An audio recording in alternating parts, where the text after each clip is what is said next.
Hello and welcome to Forever Blueshirts TV. I'm your host, Stephen Pappas, with creator of Forever Blueshirts, Anthony Scultori. And Anthony, usually we have some cool names, Stefan Matteau or Colin Stevenson. Unfortunately, just us today. Yeah. Yeah. Sorry, everyone, but we'll have to make do with this. I guess we're going to call this like a bit of a season wrap up and a look ahead, right? Yeah, it's something that we probably are making a little bit sooner than we would have thought, as obviously the conference finals are still going on. Game one, well, I guess game one and game two were technically last night for the Eastern Conference. Wouldn't wish four overtimes on any fan base, but that was a fun one. But let's get into it. The big news, obviously, of the offseason that started, the Rangers and Gerard Gallant mutually parting ways early in May, meaning the Rangers. They are in the market for a new head coach after 2 years with Gerard Gallant, and it seems like every available, non-available coach has their name to fill this void. Who's your number one choice if you had to take one guy right now to fill this position on Broadway? Honestly, to me, when you say first off, when you say mutually part ways, that's always hysterical to me. It's like you're fired. Yeah. Well, I quit. All right, we'll just say Yeah. we mutually agreed to part ways. um, Honestly, I don't believe that this really couldn't have been a worse time to try and to have to fire a coach and try and find a new one. I will say, just by looking at the field, the safest choice and the one that I think that is the one that makes the most sense is Peter Laviolette. And not that Peter Laviolette has done anything of consequence since he won a cup with the Carolina Hurricanes way back when. I can't even remember the last time he won a playoff series. His team just missed the playoffs. I don't want to fault him for that, but they were old, they were injured. Capitals had their issues, and they just missed. So it is what it is. I think Laviolette is I think he's the logical choice. I know that we just have a report now from Elliot Friedman that the Rangers have been granted permission to speak with Maple Leafs assistant Spencer Carberry. And I like that young coach, but he's got no NHL experience. I don't know how you fire Gerard Gallant. You tell everyone you're going to Stanley Cup, and then you're going to put all your chips into a coach with no NHL experience. That's why Chris Knobloch seems like a great choice. And maybe they do something like that. I don't know. But I'll have to say this. How much say does Glenn Sather still have as James Dolan's advisor? How much say does he have in this? He had a say in the firing of Davidson and Gorton. The whole thing with Mike Babcock, it sounds like it might have been his idea. Who knows? But the bottom line is that's the question that not enough people I think are asking, because I think he's more old school than Chris Drury, who's a more modern day GM. But that's my thoughts. Who do you think? Who's your choice? Yeah, you went the safe option. I'm going to go the little bit more fiery options. Got 1 year of NHL head coach experience. I'm going Andrew Burnett, who's the associate head coach with the New Jersey Devils. Obviously, it seems a little bit unlikely that the Devils are just going to sit there, and it sounds like they are going to keep Lindy Ruff as their head coach. But it does seem a little unlikely that the Devils are going to sit there and, you just beat them in the playoffs, this huge rivalry, and say, you know what, we got this guy behind the bench and we'll let you talk to him. But, in his 2 seasons as a head coach and associate head coach, one with the Panthers last year, the interim tag, obviously, after Joel Quenneville left, and the associate head coach with the Devils this year, his teams are 103, 40, and 14. That's a point percentage of just over 700.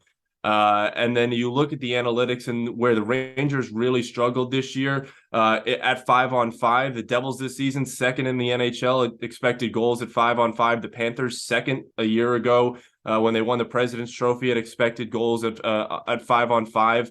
The Panthers and Devils did something that the Rangers have refused to do over the last 2 years, and especially under Gerard Gallant, and that's get to the high danger chances and just create high danger opportunities. The Panthers and Devils, both with Andrew Burnett as their head coach, in the top 5 in their respective seasons. I believe the Rangers finished no higher than 25th, and I think this year they finished 30th in high danger scoring chances. That's according to Money Puck. So I truly believe that Andrew Burnett makes the Rangers better in areas that they need to get better without compromising where they already are a good team. Not a bad choice. Honestly, I don't know if he'll get the permission to speak with the Rangers. I don't know if the Rangers will go into enemy territory, and I'm not sure that they're going to be willing to help each other out in any way, shape, or form anytime soon, especially after getting knocked out. So Burnett, listen, Andrew Burnett sounds like a good choice. I still think at the end of the day, Laviolette gets the job. And that would be kind of a little bit of a homecoming for Laviolette. I don't know how many folks know, but Laviolette was undrafted, and he actually did play in the NHL. He played 12 games with the New York Rangers back in the, I think, 88-89 season, if I recall. Yeah, I'll give you credit. It's a safe option for a reason because it'll most likely happen. I like to go out there and go think outside the box. But looking back at this season, obviously the struggles to start the year, Jacob Trouba's helmet toss, and the eventual resurgence of this team, the red hot streak that they found themselves from December to March. Just your overall assessment of this team, and if you're a school teacher, what letter grade are you giving the Rangers this year? That's such a hard one, right? Because it's so disappointing. So you want to kind of remove yourself from the disappointment and just trying to assess it. I mean, I think you have to have a comparison, right? And to compare them against themselves last year, when no one expected them to make the run that they did, and in making that run, I don't think that's fair either. So I think you have to kind of look at the NHL this year as a whole and try and figure it out. And to be honest, if somebody would have told me that the Rangers, Bruins, and the Colorado Avalanche would all be eliminated in the first round of the Stanley Cup playoffs, I would have said, you're out of your mind. And I probably would have used more colorful language. But the truth of the matter is, that's what took place. And, the Vegas Golden Knights, the Dallas Stars, not shocking that they're in the Western Conference Finals. Carolina Hurricanes, not too shocking to me, although considering some of the other teams I thought were better than them, yeah, it's a little surprising, not much. The Florida Panthers, though, it's just like, wow, this is totally blowing my mind. But when I look at the Rangers, goaltending still fantastic. Obviously, we knew it wasn't going to be as good as the year before. He won the Vezina. I think offensively they were decent, somewhat disappointing at times. I think too many, maybe there were too many chefs in the kitchen. Ultimately, I think Gallant knew probably he was going to be fired by the time that series was over, based off of the reports that came out that there was a shouting match between he and Drury. And when he made that comment, when somebody said, somebody asked the question, this was one of the most talented rosters ever assembled the Rangers had, and do you feel like this is a missed opportunity? And he basically said, yeah. He goes, talent doesn't. I think he said talent doesn't mean anything. Talent doesn't mean nothing.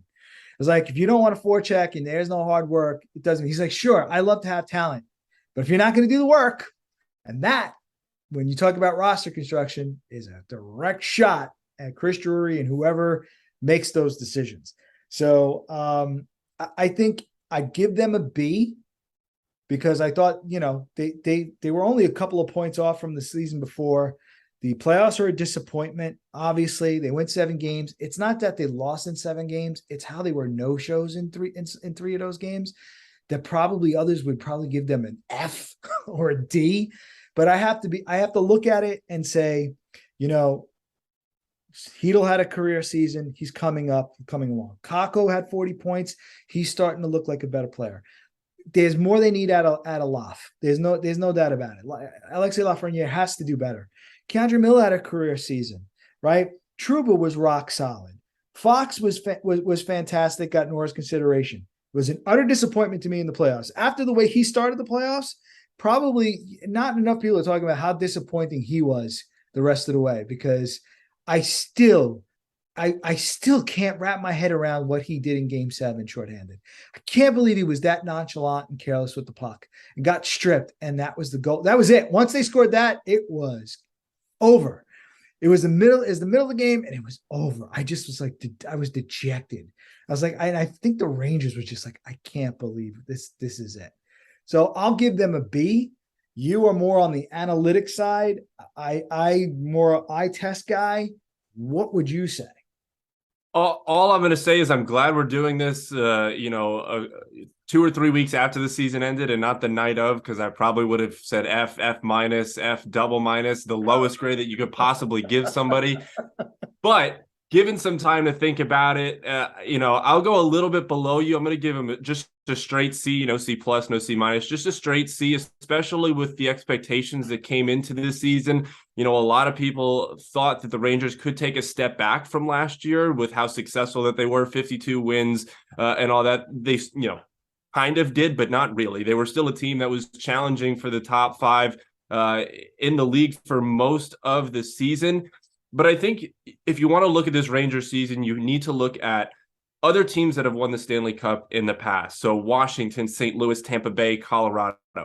All of them have had their fair share of, playoff hardships and struggles before it got to them finally winning the Stanley Cup. Very rarely do you see a team just step in year two of what they have as a retool or rebuild, and with 1 year of playoff experience, go in and win 16 games and win the Stanley Cup. Unfortunately, it takes some time. It takes years like this where you just feel so dejected at the end of the playoffs that your team couldn't get out of the first round. I mean, you talked about Gerard Gallant talking about talent not winning, and if the effort's not there, look at the Edmonton Oilers. I mean, they have the two best players objectively on the planet right now, and they went to the conference final the same as the Rangers last year, got out of the first round this year, but they're a much better team than probably a second round or third round exit. They should be expecting to win Stanley Cups, and they had a lot of disappointment this year. So if you're going to learn, especially as a Ranger fan, to manage expectations, you don't just win right away. And I'm a guy that is very hard to get I would say, a good grade out of this, because I'm very technical and I scrutinize a lot. But I do think that at some points this season, the Rangers really showed that they are a team that can compete for a Stanley Cup in the near future. That being said, obviously this offseason is going to be a huge litmus test for what this future, this team's going to be. They have some guys they got to sign. They have some guys that they don't have to sign. That's part of being a GM and making decisions that are for people that get paid a lot more than we do. Yep. But also at this time, at points of this season, the Rangers felt like they were just going through the motions. They, were just waiting for the playoffs to come and figured they could just turn it on. And for 2 games in the postseason, they were able to just turn it on. But, unfortunately, they ran into a team that, was a better team, was, better structured. And honestly, a team that really played into the Rangers' weaknesses. I think the Devils' speed was something that at the start of the series you looked at as a major issue, and kind of got blinded by it through the first 2 games, because the Rangers were able to completely neutralize it. Whether they did it or the Devils did it to themselves, is something to be seen. But I won't say it was a complete failure of a season. I won't say it was a complete success of a season. I'll go straight in the middle with a solid C year. Sounds fair to me. I couldn't argue with the grade. That's the best way I could say. I can't argue with the grade. Well, just mentioned the fact that, the Rangers got to sign some guys. They got 3 really important RFAs coming up this offseason in K'Andre Miller, Alexis Lafreniere, and Zach Jones. I know you wrote something about it. I believe it was this week. What kind of deals do you see these 3 players getting? That is extremely interesting, right? So I think when it comes to what Chris Drury has to deal with, right? And I wrote on foreverblueshirts.com not only about the RFAs but the UFAs. I think what he needs to do is first say, okay, I've only have under 12 million and I've got 14 players signed. So I've got 11 million to deal with. I mean, before the playoffs, I thought K'Andre Miller was going to get a pretty significant contract. I don't know if that's going to be the case. Lafreniere definitely isn't going to get anything big. We're talking 1-2 year deals. Honestly, I think that's where the Rangers are going to they need to kind of be there with those guys. They are going to have to take a risk of somebody maybe possibly attempting an offer sheet. Anybody who attempts an offer sheet with Alexi Lafreniere, I would say the only team I can envision doing that is the Vancouver Canucks, because his former agent is assistant GM there, right? So that's a possibility. I don't know what number that is that they feel they could do and get away with. I'm sure if there's anyone who in management who believes in him as a player, will be his former agent.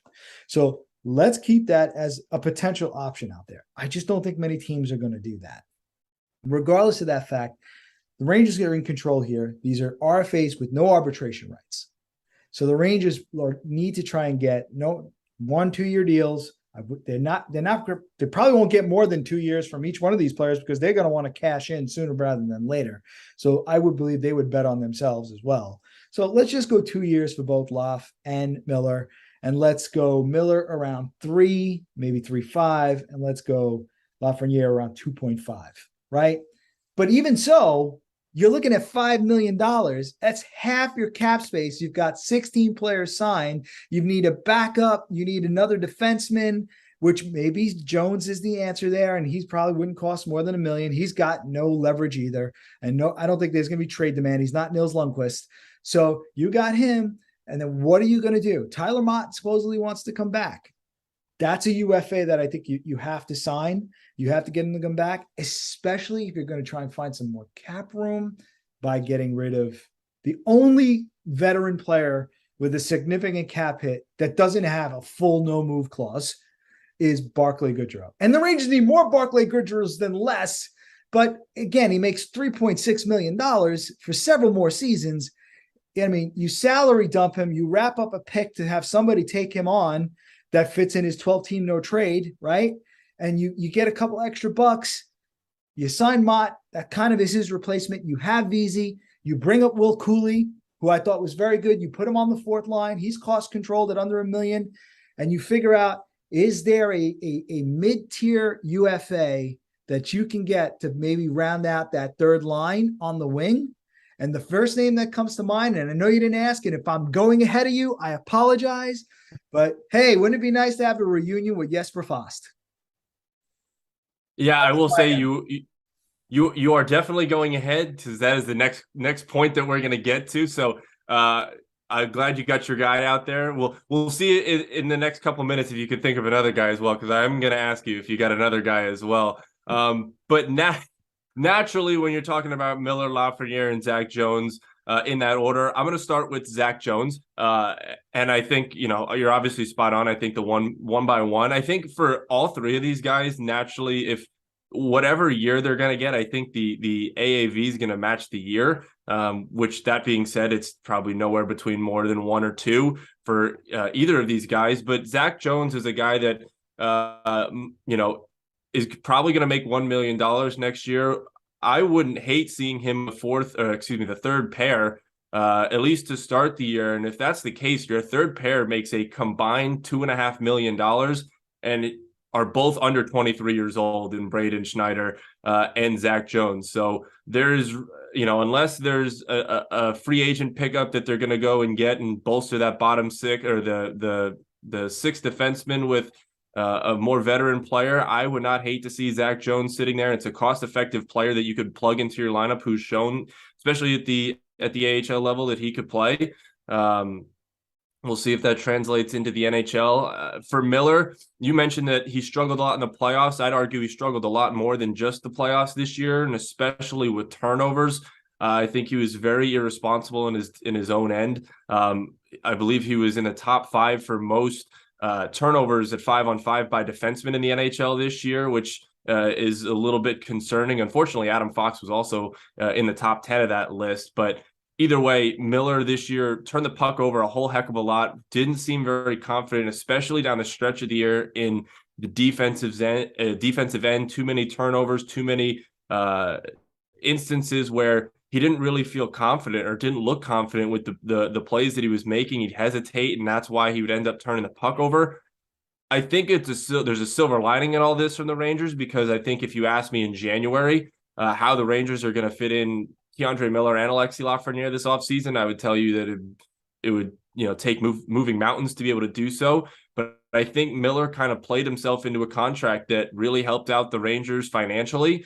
Like I said, I think the year matches the AAV, whether it's 2x2 or 2x2.5, something along those lines, something where, obviously Miller's still young and can still prove himself. As for Lafreniere, I think this is a prove it year. I mean, it's been very disappointing in his first 3 seasons in the NHL. I pulled up this stat out of from the year that he was drafted to this year. Among first-round draft picks, Alexis Lafreniere 33rd on that list for points per game among those players, which, is something for a guy that was considered to be compared to Sidney Crosby. Nothing more, and I will say this very loosely, I could walk it back at any time. It's abject failure through the first 3 years. You want to talk about guys like Jack Hughes that were first overall picks that are finding it in year 3 and year 4. What frustrates me the most with Lafreniere is you take a look at the playoffs this year, you look at a guy like Wyatt Johnston, who's 19, now 20 years old, a guy that was taken late first round pick that has just flourished into a guy during the regular season that was a key part for this Dallas Stars team. And during the playoffs, he scored key goals and played big minutes. And unfortunately, there's a lot of guys around this league that are, Lafreniere's age and younger that were drafted after him that are making bigger impacts in the league right now. I think when you look at him from a contract perspective, again, I think 2x2 or 1x1, depending on what the Rangers can do and, what Lafreniere would agree to. But, I know this segment isn't supposed to be a talent evaluation, but being able to see some of the younger guys that have flourished in the league, it has just been utterly disappointing watching Alexis Lafreniere over the past 3 years on this team. But, hopefully to turn around in year 4, and we'll see what he's got this year. I agree. I mean, it's one of the things about Spencer Carberry is that the Rangers are looking to get more out of their kids. They need to. I did write today on foreverblueshirts.com that if they are talking to a guy like that, that's probably the main reason is because they think that he could reach a guy like Lafreniere, right? And try and get him to that next level. So, I mean, it certainly is interesting. But it's also on Laf. Like, he did get plenty of opportunities, man. Do we want to blame Gallant? I think Gallant should shoulder some blame for how he was utilized, or, limited power play time. He's a skill guy. You're putting him in front of the net. I get it. Who's he going to replace on one of the wings, right? To show off his skill. He's going to replace Patrick Kane, Zibanejad, Panarin. No, I mean, he's just in a situation where there's just too much in front of him. Like, you have Kreider, you have Panarin. Unless Laf is going to start banging in 70, 80 points, he's not moving up ahead of any of those guys. Right. And how does he do that without playing 20 minutes and seeing if he can do it? It's tough. But there are too many games where he's just a non-factor, where he could be going to the middle of the ice, could go to the high danger areas, and he's not doing it. The other thing, too, is he's playing with Philip Hedl. And I like Hedl, but Heedle's not a puck distributor. He's more of a shooter. So it's like, okay, is that the right mix? I just feel like, and then what's funny is aside from Hedl, they're always constantly deferring to each other. I think the whole team likes to defer to each other because the whole pass thing. It's just maddening. But I agree with you. It's time. It's time for Laf. It's time for Kakko. It's time for those two, particularly because they were first and second overall, to step up. And that's what this team needs, because they don't have any money. No, not even in the slightest. And this is going to segue perfectly into the next question, talking about filling some holes in free agency, mainly on the wings. Obviously, we mentioned Tyler Mott is an option. He would like to re-sign. I would assume that the team would like to re-sign him as well. You gave your Jesper Fast, but I mean, I guess outside of this organization, and I guess now other than Jesper Fast, who would you like to see the Rangers target? This is so difficult because the Rangers need a bargain. That's really what the Rangers need. And even if they want to bring in, let's just say Kakko is going to get either the first or second line right wing responsibilities. I don't know if Lafreniere being put over to the right side is an option. Personally, I know that Gallant was that's one of the problems with Gallant too, is like he He just didn't want to do it. Like he's such a, like, he loves his veterans, and Kreider deserved his accolades for what the season he had before, but he should have been like, sorry, Chris, but you're playing right wing on Zibanejad's line, and you need to figure it out as the veteran, because we need to get this kid more ice time. We've got to develop this talent. And he tried that. It went on and off. And then he tried Loft there, and Loft wasn't comfortable there. And here we are back at, well, what are we going to do? I think I still would like to see maybe Kreider make that switch, regardless of however this breaks down. And that's why I'm saying Jesper Fast, as one of the wingers on the right side. Hey, maybe Brendan Othman should get a chance as the third line left wing for a little bit, get at least a look, right? Heading into next season. He's that talented, but you need to get, if you're going to put a rookie like Othman out there, then Fast is like, you need to have Fast out there as a security blanket. That's why I'm saying, and that makes sense from a money standpoint. I still think you're probably looking at Goodrow having to be moved no matter what.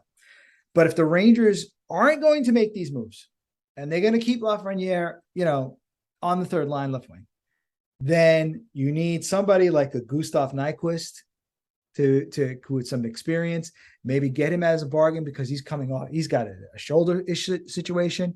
So you might get him for a bargain for maybe a 1-year deal. There's another name that's coming off another major injury. You're taking a complete chance. Anybody who signs him he's going to have to sign a show me deal. And I don't know if he can play right wing. I'm sure he can, but I'm thinking Max Pacioretty. That's one name that no one's talking about. And who knows, maybe his career is over after 2 back-to-back torn Achilles tendon injuries. But that's one guy that if you're running it late in free agency and no one's signing him, maybe you sign him to 1 year at, $2 million or maybe whatever cockamamie thing I could come up with some signing bonuses. But maybe there is something there. Your thoughts? What do you think? Unfortunately, Ranger fans, I know we love the sexy trade, the sexy signing, the big name. Unfortunately, first of all, I don't think the Rangers can afford the sexy signing this offseason. But at the same time, they don't need the sexy signing this offseason. They're a team that is built at the top and their bottom six needs to be bolstered. And what beat them this year was the fact that they couldn't get in. They got hemmed into their own zone. They couldn't get wingers that got the puck out of the zone, off the glass and out, and caused them to be hemmed into their own zone. I think a guy that I had my eyes on, I had really had my eyes on 2 guys. It's Garnet Hathaway out of Boston. He makes $1.5 million. He's 31 years old. He is the most Boston player that you could think of. He's a guy that's going to be hard on forechecks. He's going to hit. He's going to be defensively responsible in his own zone. And if you're going to play him on the third line or fourth line, then he's going to be able to create some offense as well just by being defensively sound. You want to talk about a third line next year of possibly Brennan Othman, Philip Hedl, and Garnet Hathaway. Hathaway's the guy that's going to go into the corner and work for pucks and be able to get pucks out for Hedl and Othman to do their thing offensively. The other guy I had in mind is David Kampf out of Toronto. He's a center. It's more unlikely. But just another guy who's really defensively responsible and who can make the players around him play a little bit more loose. I know the guys in Toronto really love David Kampf.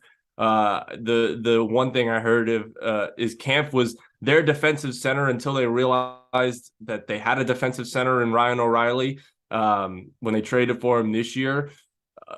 Kampf is more unlikely than Garnet Hathaway, especially because the Rangers need to bolster that right wing position this offseason. And maybe you run a third and fourth line of Tyler Mott and Garnet Hathaway. And I think that's, the grit and speed and all around being able to keep a forecheck going. Those are the 2 guys that I think do the best job at it at that position.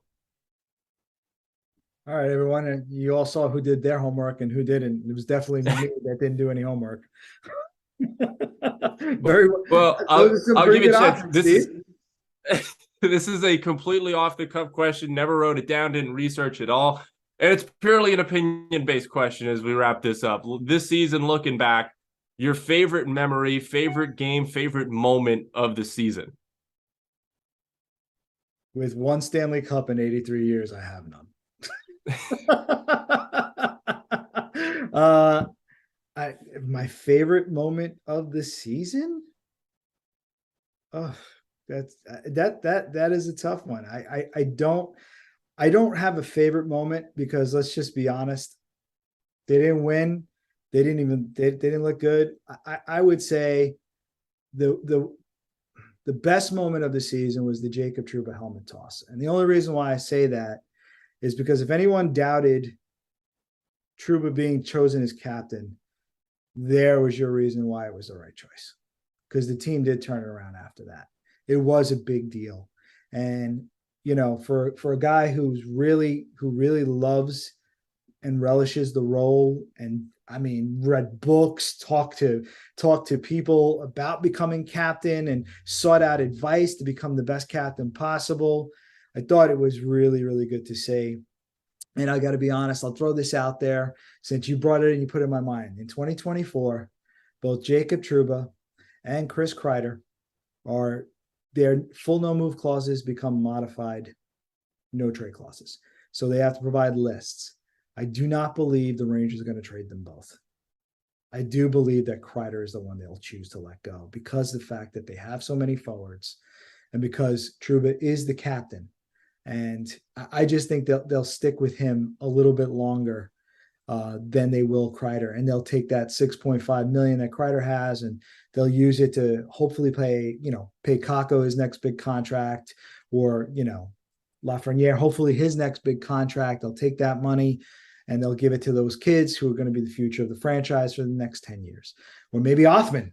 What am I talking about? Maybe Othman's is just a house of fire, Jason Robertson type, right? And that I think Craig Button said that's the player who Othman reminds me of, Jason Robertson. Jason Robertson is outstanding over there in Dallas. If he's anything close to Jason Robertson, I'm going to do backflips.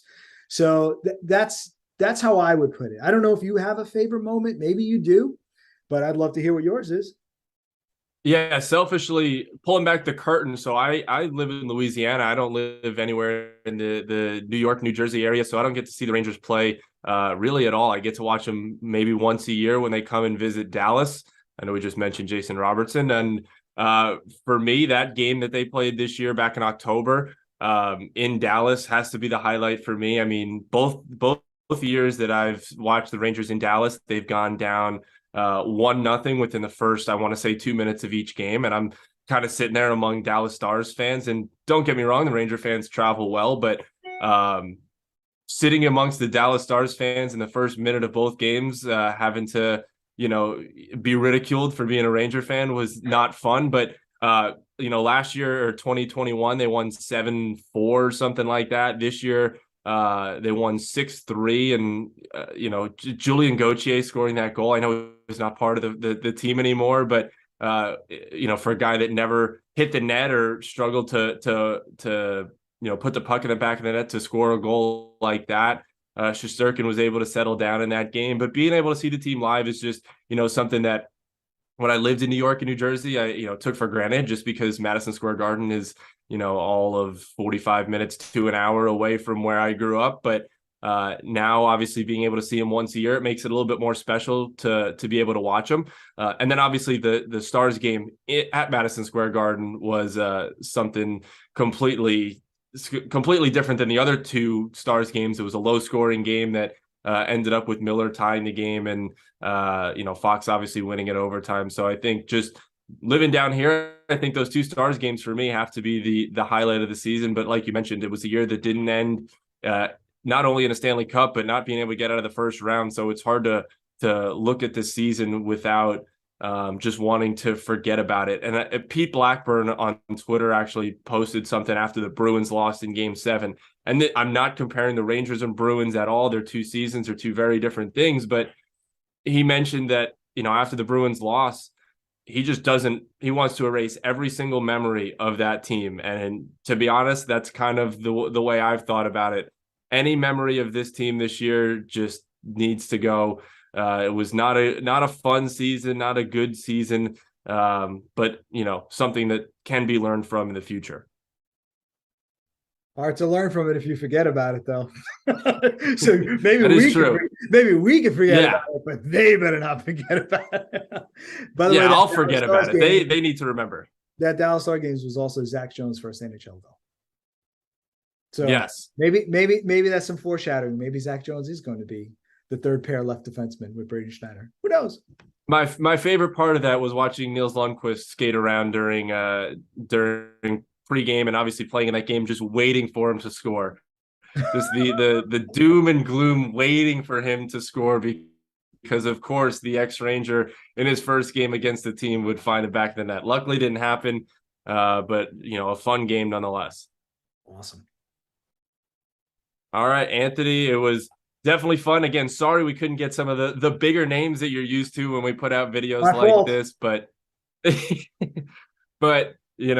looking at the Rangers season, I think it was very important, and we'll be back throughout the off season with draft coverage, free agent stuff, and read more about it on foreverblueshirts.com. There's plenty of content that'll keep you busy for days on end. Isn't that right, Anthony? Yes, I want to thank everybody for reading foreverblueshirts.com this past season. Also for checking out the dailygoalhorn.com, where all our NHL stuff is. I just want to say thanks again, and also wanted to let everyone know season's over, but we don't stop. It's even more work. Like all this is a wrap-up video, and we'll be planning what the next video is in the next coming weeks, and hopefully we'll get a guest who could break down the season or look ahead to the Rangers a little bit better than I can, that's for sure.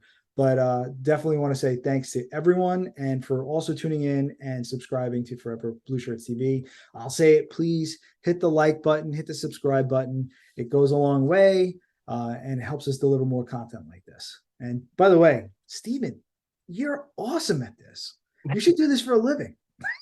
I know. Listen, there's a reason I'm here in Louisiana. I won't pull back the curtain too much. You can find that out, on Twitter or social media or something of what I do in my free time. But either way, yeah, no, absolutely. Thank you for reading everything this year and just engaging with all this stuff. And Anthony, thank you very much for doing this. Guys who are watching and girls who are watching, thank you very much for watching this video, and hopefully we'll have more down the line. So thank you very much. This has been another production of Forever Blue Shirts TV.